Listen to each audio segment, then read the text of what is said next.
who is the guy growing up, okay, that you kind of looked at? Like, as a young, I want a young Jake Fromm idol, and then the guy right now who you look at and go, man, that's the man. For me, you know, as I'm growing up, you know, going through this process, kind of looking at what I can do, what I can't do, I need to mirror my game as much after Drew Brees as I possibly can. Right. I mean, he's amazing, amazing with his feet, throws on time, throws in rhythm, and so I'm just trying to be the best, kind of 2.0 I can be. Chris Sims from the Unbuttoned Podcast. That was Super Bowl week when he had a chance to visit with Jake Fromm, quarterback, Georgia Bulldogs. Waiting to hear his name called at some point during this process. And here is the head coach at Georgia, Kirby Smart, joins us for a few minutes from Athens. Coach, when Georgia played Notre Dame up in South Bend, we got a chance to come down to Athens, and that's one of my favorite experiences in the last few years. The practice was intense. The DBs went at it in this passing game world, and Jake Fromm was pretty impressive. And then he made his debut, his first start at Notre Dame. What'd you see in that kid as you watched him over the last few years? A lot of poise and patience. He's been a joy to have in the organization. He does everything the right way, and that game seems like it was so long ago, and it was just his first start. And to see everything he's done since then, it's been awesome to watch. Yeah, we talk about the draft and we talk about prospects. We get so laser focused on the first round. Do you talk to any of your players about having those expectations of if you don't go early, it's not the end of the world because you can end up in what is a perfect spot that gives you a long NFL career? Yeah, it's absolutely about the right situation for each guy. You know, I think everybody gets enamored with those top 10 guys, and the commas and the zeros are certainly larger the closer to the front end. But the longevity of the career, the getting to the second contracts, a lot of those things come from winning and being in good organizations. So I know a lot of our guys are hoping tonight that they get to go with good organizations. Andrew Thomas, that piano playing skill is pretty good, but it's not his best skill. He's a pretty good offensive tackle. Yeah, absolutely. I tell you, it's a talent you don't see every day in a first-round offensive tackle to be able to play music like that on the piano. Pretty special. Yeah, those mashed up fingers usually get in the way a little bit. And Deandre Swift, a running back as well, some of the Georgia players you'll hear early on in this draft. How are you dealing with all the changed world that coaches are dealing with right now? Because you've got two things to do. First one I want to ask you about is taking care of your team and the guys who you would have had in spring ball and on campus. What has been the biggest challenge in that regard for you? Probably the biggest challenge is just not being able to be with them, and be hands-on. It's just such a unique experience, and you're trying to capitalize on the leadership of your team, and hopefully the leadership kind of guides your guys that you're not with. That's the hardest thing. And so many of these kids are going back into tough communities that may be affected by COVID and got parents that are out of work and may not have as much food on the plate, and they're used to getting, all the food they need, all the ability to exercise, and all the academic support. Where you rip those three things away from them, you put them in tough environments, and it's really hard for us to monitor. How's the NCAA been in terms of allowing you folks more leniency and leeway to be in contact and be in touch with the needs of your guys right now?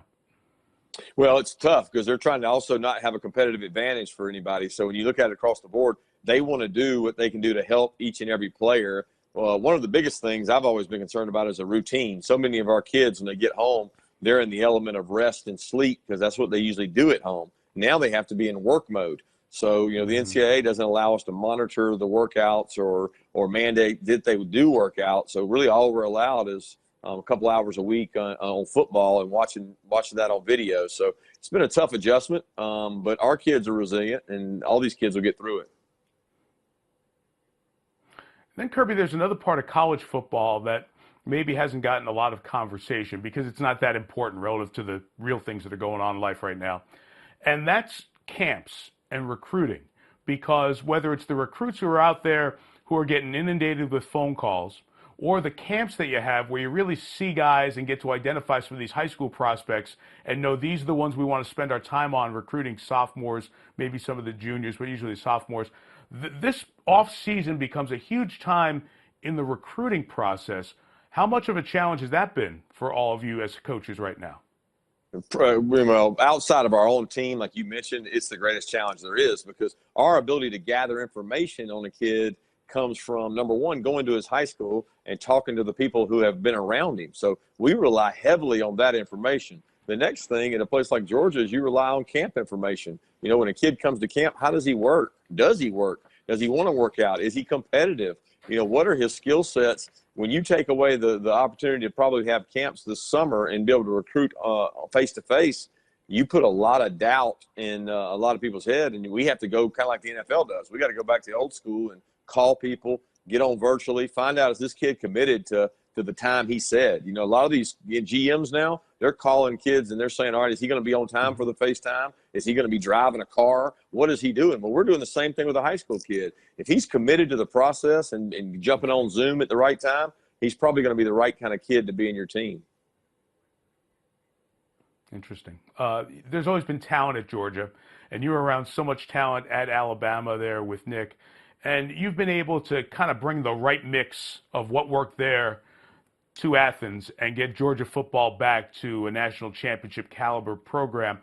What have been the key things that you've been able to do to get that bump of the talent to maximize on the field? Well, I think the biggest thing is the level of consistency in play. I mean, you in this conference, you better be at your best every week, and you can't have those letdowns. And that's the biggest thing we try our best not to do to stay in the picture. You got to go out and beat the teams you're supposed to beat. You got to play big in big games. You got to recruit well to do that. But we don't get it done without the total organization. Our strength and development program, we think, is elite. Our facilities have been upgraded to $150 million in the last 3 years. We poured into those, and a lot of that has been funded by donors, not by going out and taking out loans. So it's helped us in a time that's been tough financially for a lot of places. We've had tremendous support from our boosters and funders. And Kirby, that's going to be one of the interesting things that impacts all of college sports here. If there's a season, is the season on time? Are we going to have fans in the stands? You live it, so you know they're in Athens, but it's a reality across college sports. Football is the engine that funds so many of the sports on campus. Have those conversations started to happen in the athletics world that you're in? Oh, absolutely. I think every athletic department across the country wouldn't be doing their job if they didn't have a little foresight and look into the scenario of there is no football season versus the scenario that there is. And then you've got all the outlooks of pushing it back versus fans not being in the stands. There's a lot of tough things to look at being an athletic director right now. And there's not a lot we can do. We all have hope, and we all want what's best for the health and wellness of our players. But there's some tough financial outlooks out there when you take football out of the picture, and I think that's one of the things that everybody's looking at. I'll end on a light note with you. So many of you coaches in the SEC obviously know each other because everyone wants to be like Alabama and build what they've built. They lean into their program. Jeremy Pruitt there at Tennessee. Jeremy said, he told our friend Paul Feinbaum earlier this week that he hopes that you and Nick Saban are playing a lot of golf because that means you're not out there recruiting, gives everybody else a chance to catch up with them. Do you want to let Jeremy know if you've been working on your golf game? Jeremy knows that. He's seen my golf game. It's awful. So the only guy that plays golf worse than me is Jeremy. So if I'm safe on a bet, I want to be betting Jeremy that because I know he's not playing much golf, and neither am I. Well, you know, we talked about Tiger Woods and Phil Mickelson playing against Peyton Manning and Tom Brady. Maybe we could throw you and Jeremy in there as the third guy on each team. Yeah, maybe in the Southeast. The rest of the world doesn't care about that. But I am excited to see that matchup. I told Peyton he couldn't lose that one. He's got to win that one. That'll be fun. Hey, it was, like I said, one of the joys to see in person why Georgia football has taken that notch up. The competitiveness of your practice, the way your receivers and DBs go out, the way you coach them up hard is the reason that this program is at the top where their talent is. And I wish you the best. We look forward to watching you, hopefully, on the field this season. I sure do appreciate that, Mike. Thank you, guys. Hi, I'm Mike Tirico, and thanks for watching. Make sure to hit subscribe for the latest news and highlights from NBC Sports.